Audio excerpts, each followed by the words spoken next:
कुछ नहीं दिखने वाला है गाइस। सारे स्टूडेंट गुड आफ्टरनून आप सभी को। Good afternoon. थक गए क्या घूमते घूमते? आप सभी को बहुत इंतजार कराना पड़ा, उसके लिए मैं क्षमा चाहता हूँ। आप सभी का स्वागत है श्री कृष्ण विज्ञान केंद्र में। और अभी आप बैठे हैं साइंस ऑन स्फीयर शो में, जिसे हिंदी में कहते हैं गोले पर विज्ञान। आप लोग साइंस पढ़ते हैं? यस। और सोशल स्टडीज, उसमें सोलर सिस्टम के बारे में पढ़ते हैं आप लोग? तो आप मुझे बताइए कि ये क्या है? अर्थ। कभी आपने देखा इतना करीब से? ये हम सब का प्यारा सा घर है जिस पर हम सब लोग निवास करते हैं, है ना? ये यहाँ बैठे हैं तो आपको ऐसा लग रहा होगा कि हम लोग स्थिर हैं, हम लोग तो घूम ही नहीं रहे हैं। लेकिन रियलिटी में जो पृथ्वी अपने एक्सिस पे घूमती है और उसी के साथ साथ हम लोग भी घूम रहे हैं, ठीक है? इसे ब्लू मार्बल कहते हैं क्योंकि 3/4 हिस्सा जो इसका सरफेस है वो पानी से कवर है, ठीक है? जब ये रोटेशन करती है, मतलब अपने एक्सिस में ही घूमती है, तो दिन और रात होता है। और जब ये सूर्य के चारों तरफ चक्कर लगाती है तो मौसम बदलता है, सीजन चेंज होता है। तो ये जो पृथ्वी है ना, एक सोलर सिस्टम में है, और ये जो सोलर सिस्टम है एक गैलेक्सी में है। वो गैलेक्सी का क्या नाम है? मिल्की वे। देखिए मिल्की वे गैलेक्सी बच्चों कैसा दिखता है। ये जो छोटे छोटे चीज दिख रहा है ना आपको चमकता हुआ, ये क्या है? Stars. Millions and billions of stars. लेकिन क्या आप बता सकते हैं एक गैलेक्सी में कितने स्टार्स होते हैं? 10 to the power 11। 10 to the power 11 समझते हैं? एक के पीछे 11 जीरो लगा दीजिए। 100 में कितना जीरो होता है? 2। 1000 में 3, 10,000 में 4। इस तरीके से आप जब एक के पीछे 11 जीरो लगा दीजिएगा, उतने स्टार्स होते हैं एक गैलेक्सी में। तो ये जो स्टार्स आपको दिख रहे हैं ना, एक रंग के नहीं होते हैं। आप लोग ड्राइंग में एक ही रंग को स्टार्स करते हैं ना, बस येलो कलर। लेकिन स्टार्स का भी रंग होता है। जो तारा सबसे ज्यादा गर्म होता है वो आपको ब्लू कलर का दिखता है, और थोड़ा सा कम गर्म होता है वो व्हाइट, और कम तो कौन सा कलर? येलो। और कम तो ऑरेंज। और सबसे कम टेम्परेचर वाले जो तारे होते हैं वो आपको रेड कलर के दिखते हैं। समझ में आ गया? तो बताइए हमारा जो सोलर सिस्टम है उसमें एक स्टार है, उसका क्या नाम है? सन। क्या नाम है? सन। सन भी क्या है? एक स्टार है। इसके बहुत सारे किरणें हमारे पृथ्वी के एटमॉस्फेयर में एब्जॉर्ब हो जाती है, इसलिए कुछ हम पूरे तरीके से इसको व्हाइट नहीं देख पाते, ठीक है? आप चंद्रमा से देख लीजिए या फिर दूसरे ग्रह से या अंतरिक्ष में जाके आप सन को देखिएगा तो सन आपको कैसा दिखेगा? व्हाइट दिखेगा, ठीक है? अच्छा बताइए, अगर सच में यहाँ सन आ जाएगा तो क्या होगा हम लोग के साथ? जल जाएंगे, भाप बन के उड़ जाएंगे हम लोग, और हमें महसूस भी नहीं होगा कि हम लोग के साथ क्या हुआ। जैसे आपको कांटी चुभता है तो हाथ पीछे करते ना, तो ब्रेन सिग्नल देता है कि अरे चुभ रहा है, हाथ पीछे करो। उससे भी कम समय में, यानी महसूस होने के कम समय में भी हम लोग भाप बन के उड़ जाएंगे, ठीक है? अभी सोलर सिस्टम को देखिए, जिसमें एक स्टार है और बाकी उसके चारों तरफ प्लैनेट्स हैं। दिख रहा है आपको प्लैनेट्स? तो बताइए सबसे पहला छोटा प्लैनेट कौन सा है? सबसे पहला मरकरी। उसके बाद अर्थ। खास क्यों है? अर्थ सबसे खास प्लैनेट है, मतलब बहुत ही यूनिक प्लैनेट है, क्योंकि सिर्फ एक ही प्लैनेट है जिसपे जीवन है, जीवन संभव है। वो कौन सा है? अर्थ, है ना? अर्थ के बाद मार्स, मार्स के बाद उसके बाद नेपच्यून। तो मुझे लगता है आप सभी को ग्रहों की जानकारी है बच्चों, तो इसे पहचानो, ये कौन सा ग्रह है? मून ग्रह नहीं है, मून एक प्लैनेट नहीं है, इतना ध्यान रखना। मून एक सैटेलाइट है, नेचुरल सैटेलाइट, ठीक है? तो आपको बताना है कि ये कौन सा। हिंट दे, हिंट। सबसे नियरेस्ट है सन के, मरकरी, है ना? तो मरकरी बिल्कुल चांद की तरह दिखता है, लेकिन चांद नहीं है। आप इसके सरफेस पे गड्ढे देख पा रहे हैं, छोटे छोटे या बड़े बड़े? इसको क्रेटर्स कहते हैं। ये गड्ढे बनते कैसे हैं? अंतरिक्ष में बहुत बड़े और विशाल पत्थर होता है जिसे एस्टेरॉइड्स कहते हैं, वो आके जब इसके सरफेस से टकराते हैं तो गड्ढे बन जाते हैं। समझ में आ रहा है? अभी हम लोग आगे बढ़ेंगे और इसे पहचानो, ये कौन सा प्लैनेट है? ये सैटेलाइट है। कौन सा सैटेलाइट?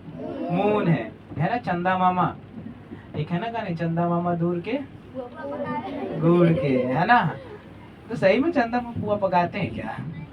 पता नहीं, खाना है आपको? नहीं। तो ये देखिए, सब लोग कहता है ना कि चांद खूबसूरत है, लेकिन चांद पे दाग है। आपको काला काला धब्बा नजर आ रहा है?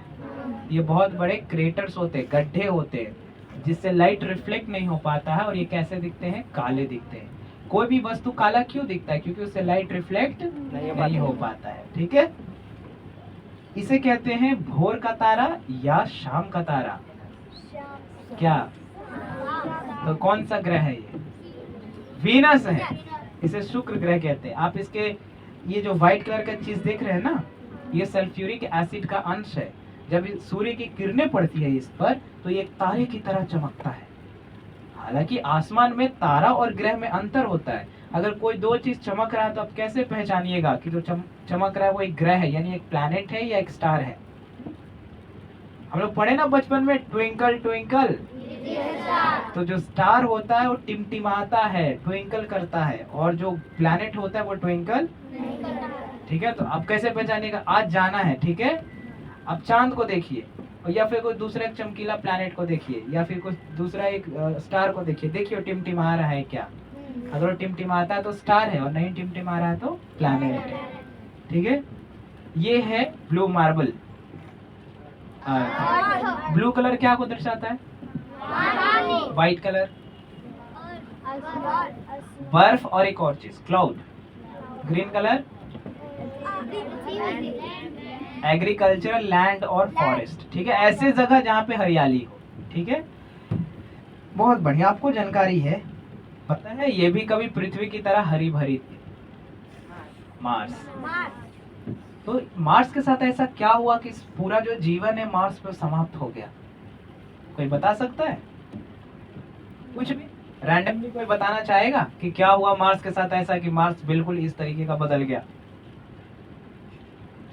हम वोल्केनोस आप लोग समझते हैं? वोल्केनोस, तो यहाँ पे बहुत सारे एक्टिव वोल्केनोस थे, ऐसे वोल्केनोस जो समय के साथ फटते रहते थे। ठीक है, तो एक एस्टेरॉयड आके इससे टकराया और सारे वोल्केनो एक साथ फट गए कंपन के कारण, जिसके कारण क्या हुआ?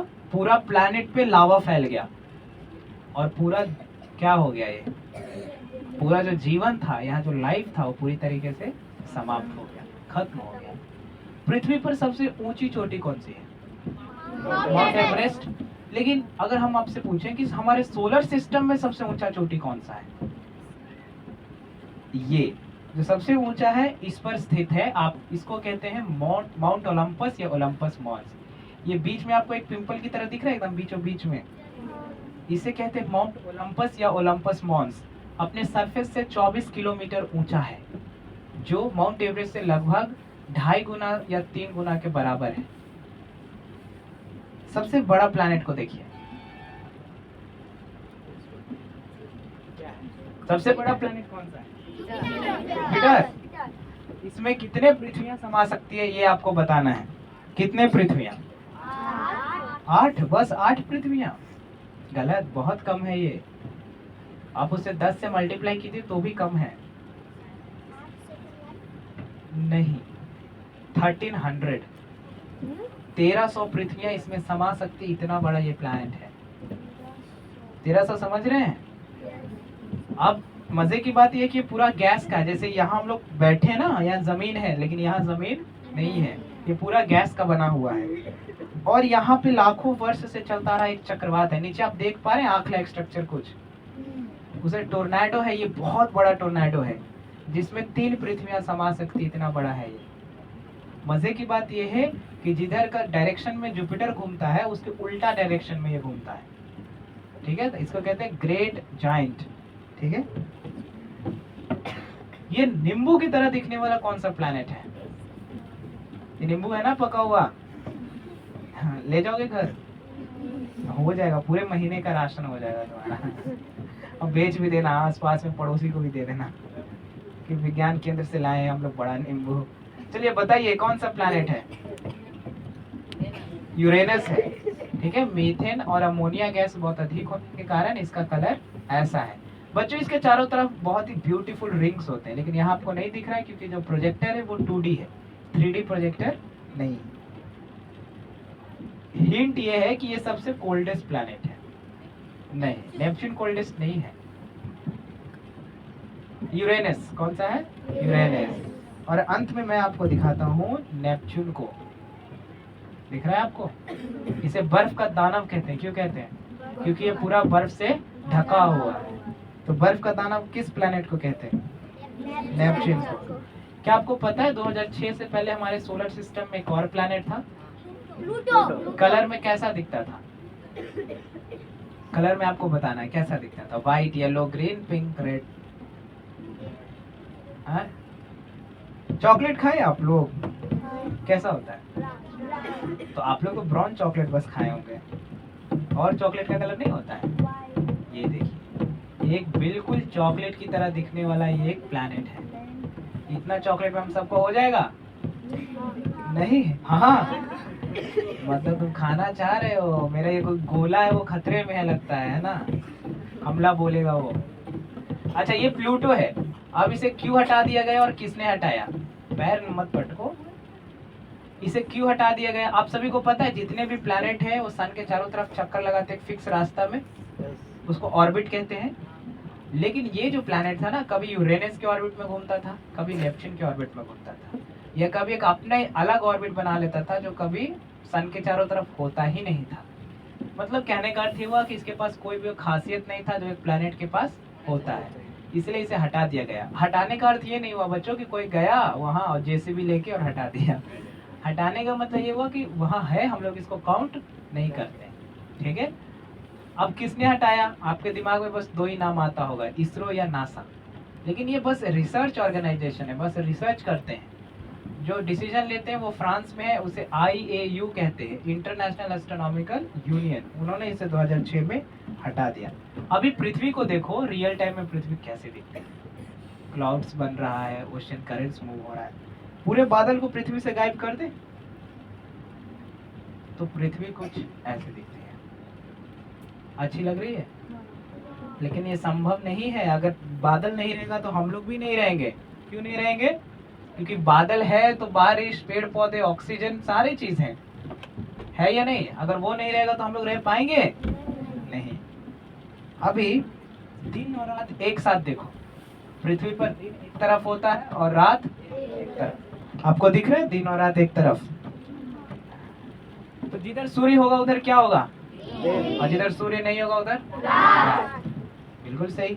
तो पूरा नाइट व्यू में देखिए कि पृथ्वी आपको कैसे दिखेगी,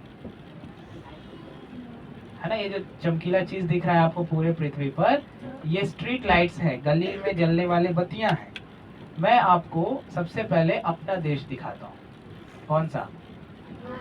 भारत। आप सभी को भारत दिखा? दिखा भारत? इधर बीच में जो पूंछ लाइक स्ट्रक्चर आपको दिख रहा है, पूंछ, ये जापान है। ठीक है? टेक्नोलॉजी में सबसे आगे। इधर आप देखोगे छिपकली लाइक स्ट्रक्चर आपको दिखेगा। ये छिपकली लाइक स्ट्रक्चर आपको दिख रहा है, 2 हाथ 2 पैर। ये यूरोपियन कंट्रीज है। कौन है? European countries. इधर आइएगा तो ऊपर में है नॉर्थ अमेरिका और नीचे में साउथ अमेरिका। आपको ये बताना है कि ये जो छोटे छोटे चीज चल रहा है ये क्या है? मछली? हाँ हाँ, 2 मछली निकाल के दे दें, ले जाके फ्राई करोगे?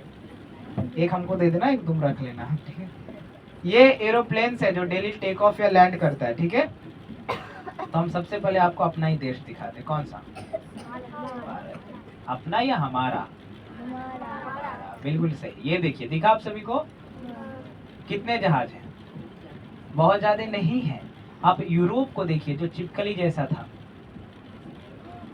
ऐसा लग रहा छिपकली मर गया है, एकदम कीड़ा लग रहा है। लेकिन नंबर ऑफ प्लेन्स बहुत ज्यादा है। आप इधर देखो, इधर ऊपर देखोगे तो नॉर्थ अमेरिका और नीचे में साउथ अमेरिका। साउथ अमेरिका में एक जंगल है, अमेज़न जंगल। तो जहाजें क्या जंगल में जिंगल अला करने जाती है क्या? तो वहां भी देश है। ठीक है? इसी के साथ शो हुआ समाप्त। आप सभी को बहुत बहुत धन्यवाद। Thank you so much.